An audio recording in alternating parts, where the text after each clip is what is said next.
manusia itu sampai pada kesimpulan ada roh karena dia ngalami 3 hal: mimpi, sakit, dan mati. Ketika kita mimpi, itu kan jasad kita ya tidur di atas kasur, tapi kita rasanya ngalami kemana-mana. Orang sakit juga begitu. Berarti ada nyawa, ada penggeraknya di balik sesuatu.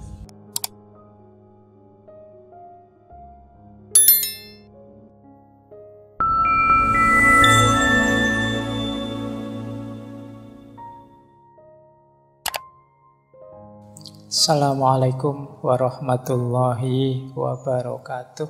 Bismillahirrahmanirrahim. Yang pertama, kenapa orang percaya pada yang supernatural? Ini dari perspektif psikologi. Kata orang-orang psikologi, manusia itu punya ciri ingin tahu yang tinggi.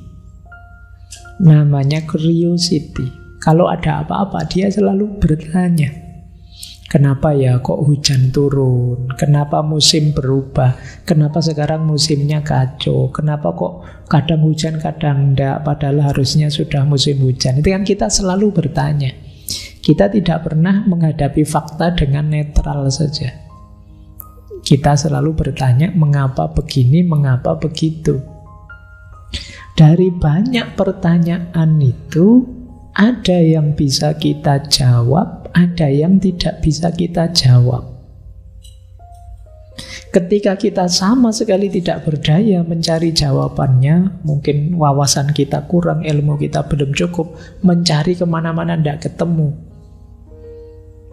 Disitulah kita terus lari ke hal-hal yang supernatural. Yang seperti ini kalau dalam filsafat orang menyebutnya God of the gaps. Jadi God of the gaps itu ketika kita menggunakan lubang-lubang yang tidak terjawab dari ilmu pengetahuan untuk mendukung keberadaan Tuhan. Jadi ketika kita tidak paham ini, tidak paham itu, kita kembalikan, ternyata memang ada Tuhan yang bisa menjawab semuanya. Atau ada dewa-dewa yang ngatur ini semua di agama-agama lama. Jadi kita mencari kemungkinan-kemungkinan supranatural untuk menjelaskan banyak hal yang kita tidak bisa menjawabnya secara empiris. Sederhananya ya gini loh, misalnya sampean malam-malam tidur, tiba-tiba pintumu buka sendiri, jret, terus nutup lagi, jret, terus kamu bingung, ini angin ndak ada, goyangan juga ndak ada, orang nutup juga ndak ada, dicari kemana-mana ndak ada apa-apa, kok ini bisa buka nutup sendiri? Nah, jawaban paling gampang apa? Oh, ada hantu, jangan-jangan ada. Nah, itu cara berpikir ketika ada lubang-lubang pertanyaan yang tidak bisa kamu jawab secara empiris, ya kamu lari ke yang supernatural. Padahal mungkin berapa hari yang akan datang baru ketahuan, oh alah, ternyata ada tikus wirawiri apa kucing wirawiri. Saya pernah ngalami di rumah, ada zaman, saya tidak tahu sekarang apa masih ada, anten yang ada remote-nya. Jadi antena TV yang bisa goyang kiri, goyang kanan itu kan. Nah satu ketika, tiba-tiba malam hari dia goyang sendiri, kiri, padahal remote-nya tidak tak pencet, tidak tak apa itu. Itu kan penjelasannya susah, satu-satu ya yang mungkin kan, wah ini jangan-jangan kan begitu. Nah, satu ketika ada yang ngerti elektronik terus bilang, oh iya pak, kadang-kadang anten kayak gitu error, jadi dia gerak sendiri. Oh, sekarang ada jawabannya. Jadi ini yang disebut God of gaps. Jadi kita selalu ketika tidak ada jawabannya lari ke hal-hal yang supernatural. Disinilah terus akar lahirnya supernaturalisme. Sama dengan orang zaman dulu, wah ini kok hujan petir, wah ini dewa petir sedang marah ini. Kok ndak hujan-hujan ya, jangan-jangan dewa hujan tersinggung ini kita. Mungkin perlu persembahan apa gitu. Dan lain sebagainya. Jadi ketika kita bingung, ndak tahu jawabannya apa, kita lari ke yang supernatural. Ini perspektif psikologinya. Nah, sekarang kita masuk ke perspektif antropologinya. Agak banyak yang antropologi dan sosiologi ini ya. Nah, yang pertama, ini mungkin kita seperti mahasiswa kuliah sekarang, tentang sosiologi dan antropologi agama. Kenapa sih lahir kepercayaan pada yang supernatural? Ada teori, ada beberapa teori saya bawa. Ini pertama teori dari Max Muller. Bukunya judulnya The Growth of Religion. Dia punya teori namanya perception theory. Kenapa orang percaya pada yang supernatural? Ketika dia melihat alam semesta di sekelilingnya, kemudian betapa kagumnya terhadap luas, agung, tidak terbatasnya alam semesta, memunculkan the idea of the infinite. Pasti ada yang luar biasa, yang agung di balik alam yang juga luar biasa ini. Ini namanya perception theory. Ini mirip dengan ketika kita melihat sekeliling kita terus betapa indahnya ya. Terus kita sadar pasti ada yang menciptakan yang maha indah. Jadi kalau bahasanya ilmu kalam ada istilah istishad bisahid alal ghaib. Jadi kita membuktikan sesuatu yang tidak kelihatan dengan yang kelihatan.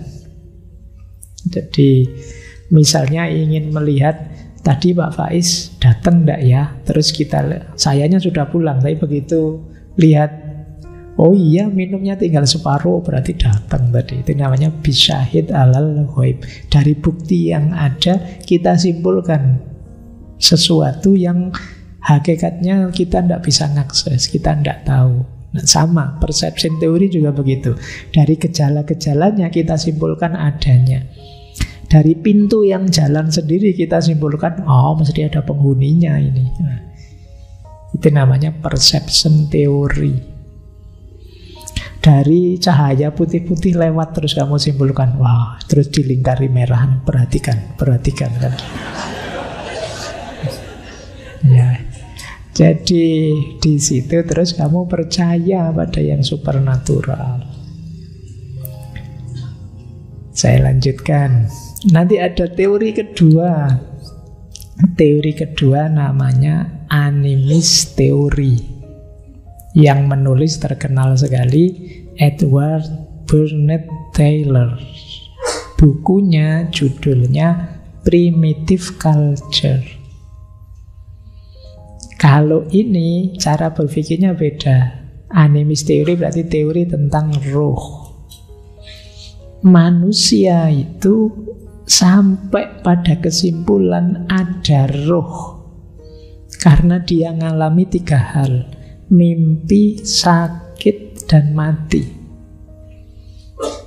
Ketika kita mimpi, itu kan jasad kita ya tidur di atas kasur, tapi kita rasanya ngalami kemana-mana. Nah itu orang zaman dulu ya cara berpikirnya masih simpel. Oh itu mungkin rohnya jalan-jalan kemana. Ada roh berarti. Orang sakit juga begitu. Antara tubuh yang sakit dan rasa sakit itu kan 2 hal yang berbeda. Dan apalagi mati. Orangnya secara jasad tidak bisa apa-apa sudah.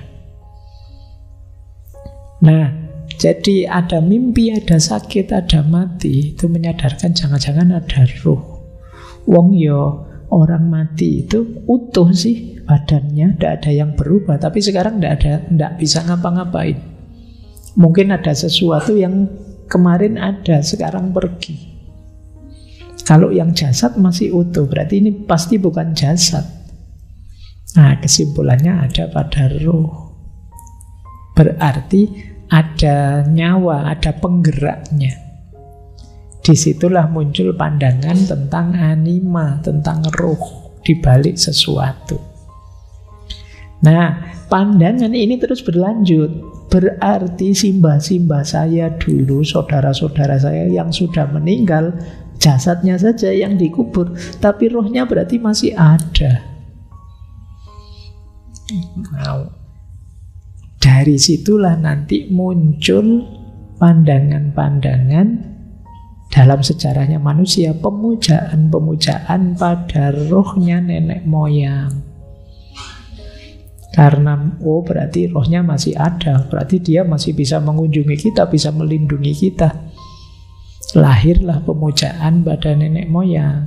Loh, karena nenek moyang itu banyak, mungkin punya simbah yang kaya, simbah yang pahlawan, simbah yang hebat. Lama-lama tambah sakral nenek moyang ini, jadilah dewa-dewa. Jadi yang semula ini pendahulu-pendahulu kita, terus lama-lama jadi dewa pada akhirnya. Saking dipuja tiap hari, saking dianggap hebat, terus kita kasih persembahan, lahir dewa-dewa. Nah, teori semacam ini namanya animis teori. Dari kepercayaan pada roh, terus berkembang pada penyembahan nenek moyang, sampai punya ide dewa-dewa. Teori kedua ini dari Taylor, animis teori. Kita lanjut, teori ketiga. Biar aja kamu kaya teori malam hari ini. Tidak apa-apa ya, biar seperti kuliah beneran, meskipun tidak ada ujiannya. Ini kalau ada ujiannya kalian mesti menghafalkan. Yang ketiga dari McLennan, Studies in Ancient History. Teorinya teori totem. Mungkin teman-teman pernah dengar istilah totem ya. Ini teori yang sama dipakai Freud, Durkheim, Fraser. Tokoh-tokoh sosiologi, Freud, psikologi. Nah, kata mereka, kepercayaan pada yang supernatural itu diawali dari totem. Totem itu binatang atau tumbuhan yang dianggap bagian dari suku atau pencirinya suku. Jadi misalnya suku tertentu totemnya burung elang, suku tertentu pakai totem harimau. Ini namanya totem. Nah, yuk kayak hari ini kan dimanifestasikan seperti apa? Biasanya ada klub sepak bola, terus totemnya apa, itu ada totemnya masing-masing. Nah, totem ini dianggap pelindungnya suku. Jadi yang tadi ada yang pakai burung garuda, pakai burung elang, pakai gambar banteng apa-apa gitu, itu namanya totem. Nah, lo iyo ini cerita totem, pikiranmu kemana? Nah, totem ini teorinya Durkheim dan kawan-kawan lo ya. Ketika sukunya menang terus, dianggap totem ini tambah hebat, tambah luar biasa. Lama-lama muncul gagasan kalau dia menang terus, oh berarti totem saya ini supreme being,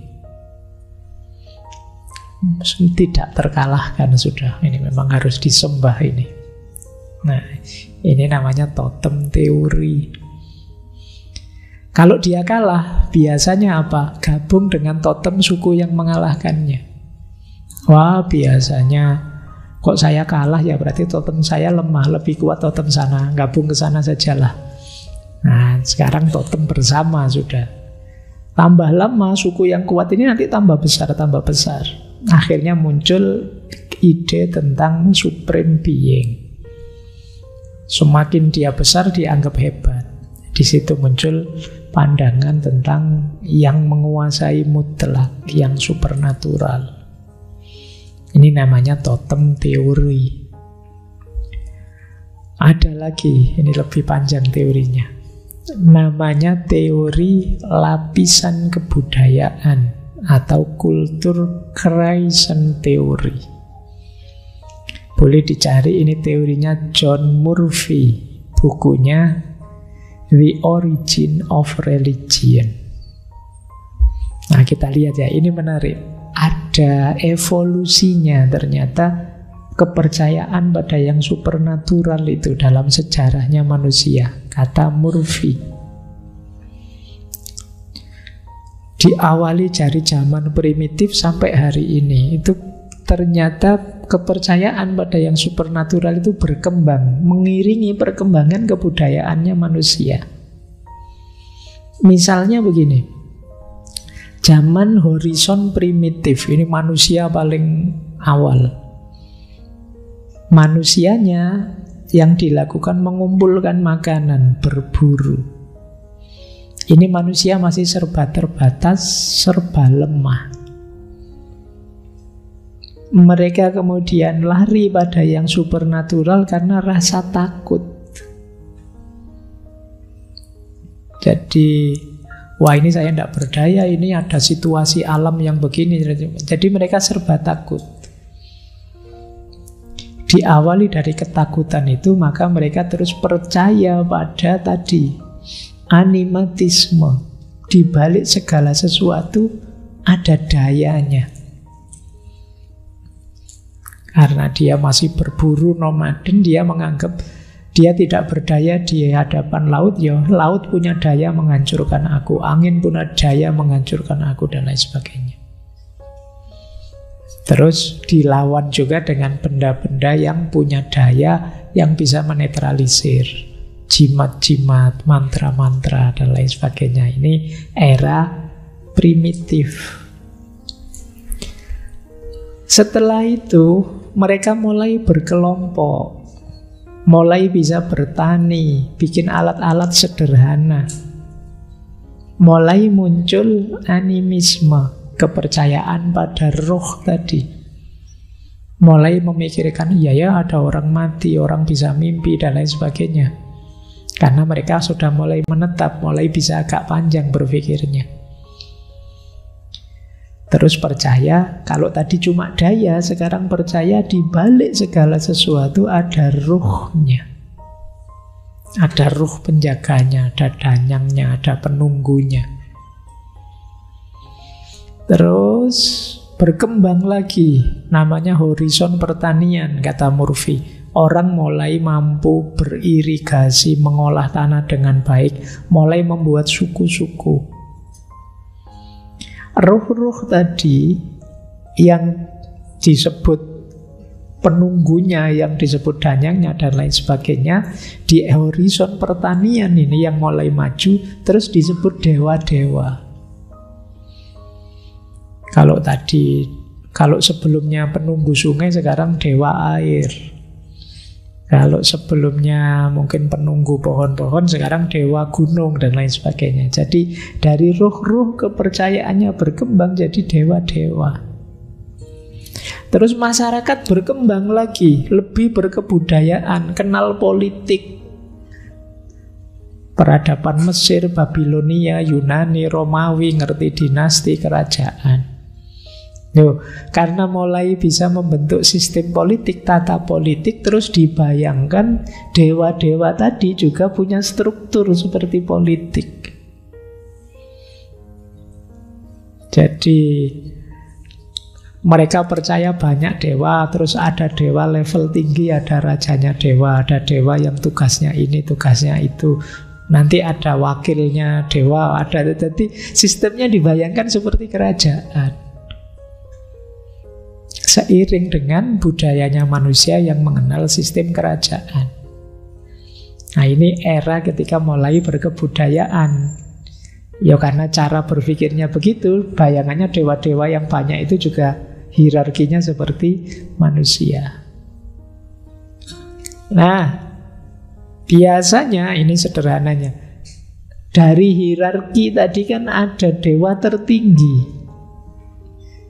Dewa tertinggi ini yang lebih tinggi dari dewa-dewa yang lain. Lama-lama yang dianggap berarti dewa-dewa yang lain itu tidak hebat. Yang hebat ya dewa tertinggi ini. Dari pandangan ini lama-lama muncul monoteisme, bahwa hanya ada satu dewa yang harus kita nomor satukan.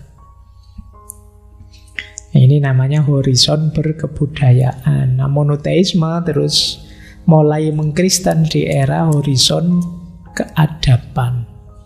Yang di situ eranya sama dengan munculnya 3 agama besar dunia yang sampai hari ini kita kenal, yang sering gegeran juga sampai hari ini.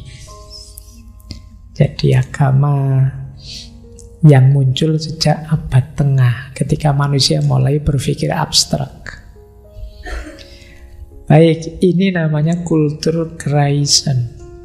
Bagaimana kepercayaan pada yang supranatural termasuk pada Tuhan itu ternyata ya berkembang seiring peradaban kebudayaan manusia. Baik, ya semoga ada banyak teori, terserah teman-teman merasa cocok yang mana, tidak cocok semua juga tidak apa-apa. Tapi sekarang punya teori kita. Kenapa manusia percaya pada yang supernatural? Nah, saya tambah satu teori lagi.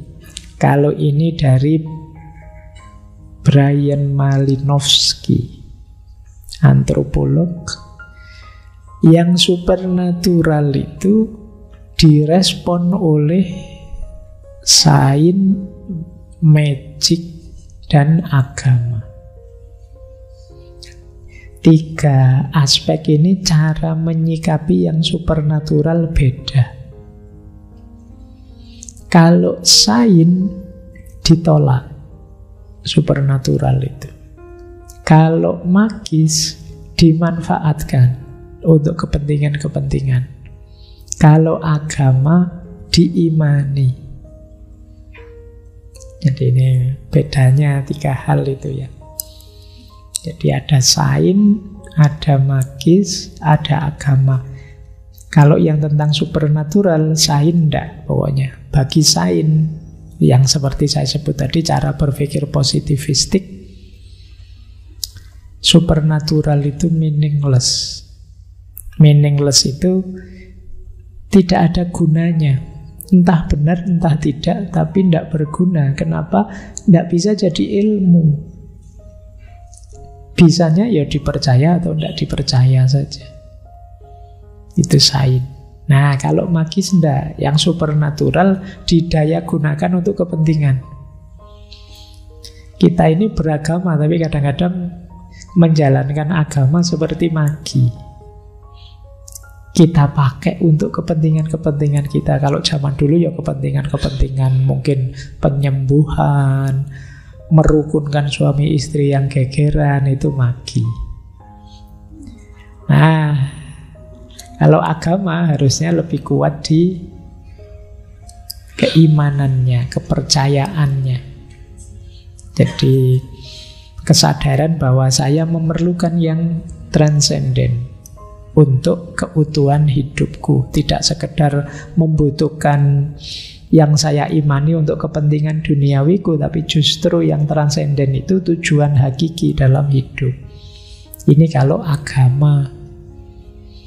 Jadi beda dengan magis. Ini teorinya Malinowski. Baik, ambil nafas sebentar. Kalau terlalu digempur teori-teori banyak sekali ya malam hari ini. Ini masih ada satu lagi teori.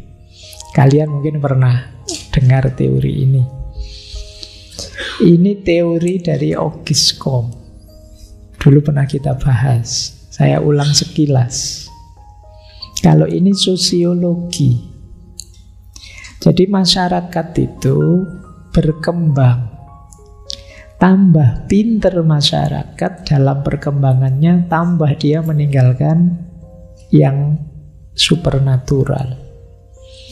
Jadi kata Auguste Comte, masyarakat itu berkembang dari teologis menuju metafisik, menuju positif.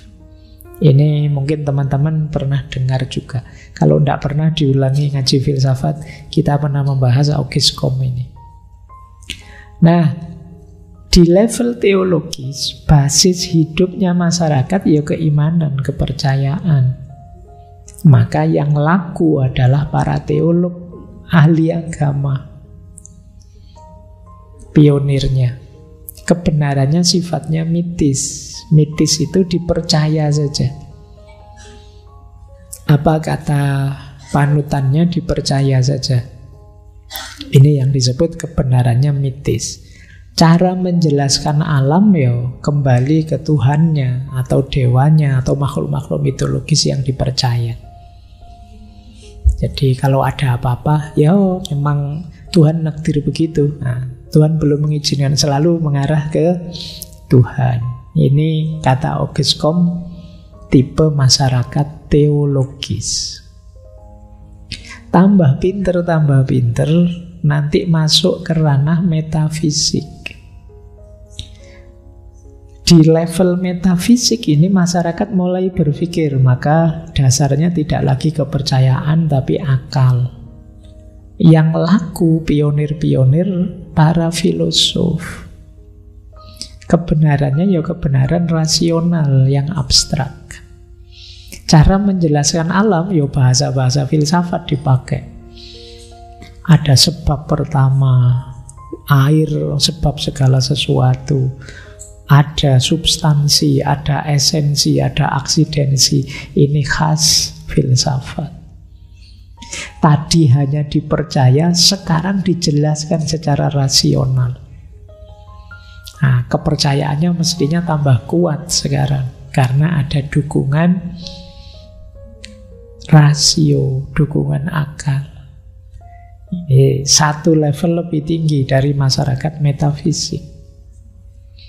Dari masyarakat teologis. Naik lagi level tertinggi namanya positif. Kalau positif ini dasarnya tidak akal tapi sains. Yang dihormati, dimuliakan ilmuwan. Kebenarannya ya kebenaran ilmiah, empiris. Menjelaskan alam semesta ya eksperimen, observasi, logika. Kata Auguste Comte, ini puncaknya masyarakat. Kalau masyarakat sudah di positif, ya mereka sudah maju berarti. Kalau masih di teologis, belum. Makanya ini namanya law of 3 stages development.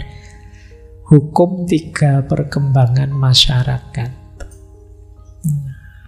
Ya memang teori ini kalau sekarang ya sudah banyak dikritik. Kenapa? Ya banyak fenomena-fenomena yang tidak terwadai di situ. Misalnya, banyak loh orang itu yang positif sih, mungkin dia ilmuwan. Tapi kalau kepepet ya masih mau ke paranormal, ke dukun. Oh, itu kan anomali namanya. Jadi orangnya sih pinter, canggih, luar biasa, tapi yo masih percaya jimat-jimat misalnya. Dan itu banyak yang begitu.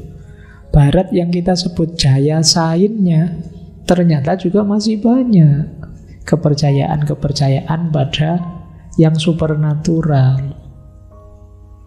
Jadi bisa saja masyarakat kita ini secara sekaligus ya teologis, ya metafisik, ya positif.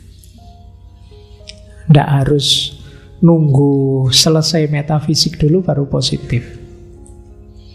Nah, buktinya ya di tengah masyarakat kita tiga-tiganya ada. Yang logikanya teologis masih banyak. Yang metafisik ya paling tidak yang ngaji filsafat ya jalan. Yang positif ilmuwan sains juga jalan kok. Penelitian-penelitian di kampus-kampus juga jalan. Jadi ya ini namanya teori. Bisa cocok, bisa enggak, bisa relevan, bisa enggak. Tapi teori ini disusun oleh Auguste Comte kan untuk meng-highlight perkembangan peradaban barat yang menang, yang jaya karena sains. Maka terus dianggapnya kunci kesuksesan peradaban itu ada di sains. Maka masyarakat harus meninggalkan gaya hidup teologis. Ya minimal metafisik lah, biar ndak beriman membuta. Ya syukur-syukur bisa positif. Baik, silahkan kalian perdebatkan, diskusikan situasi ini. Karena kadang-kadang kan kamu juga mungkin tidak setuju teorinya, tapi prakteknya juga mengikuti ini. Kan kadang-kadang kamu jengkel tuh kalau ada orang Allah, dikit-dikit agama, dikit-dikit Tuhan misalnya. Nah, itu kamu mengkritik teologisme berarti. Atau sudahlah, tidak usah bulet kayak para filosof, pastinya saja apa. Itu kamu sedang mengkritik yang metafisik. Atau kamu sebenarnya tidak mau dituduh teologis, kamu pengennya positif, tapi karena gaya hidupmu teologis, ketemulah yang positif dengan yang teologis. Akhirnya apa? Kamu bawa kamera canggih ke kuburan-kuburan. Itu kan pertemuan antara yang teologis dan yang positif. Nanti kamu cari pakai kamera infrared. Itu kan positif itu kan, untuk menemukan makhluk-makhluk supernatural tadi. Sopo ngerti ke foto, sopo ngerti kan. Itu ketemunya yang positif dengan yang teologis. Baik, nanti kamu cek sendiri ya betapa kompleksnya hidup kita, tidak sesederhana yang diteorikan oleh Auguste Comte ini. Kadang-kadang kita itu ya positif, ya metafisik, ya teologis. Kalau pas ngeyel ya kita metafisik. Kalau pas males teologis, pasrah pada Tuhan, segalanya diserahkan, itu kan. Kalau pas semangat baru positif.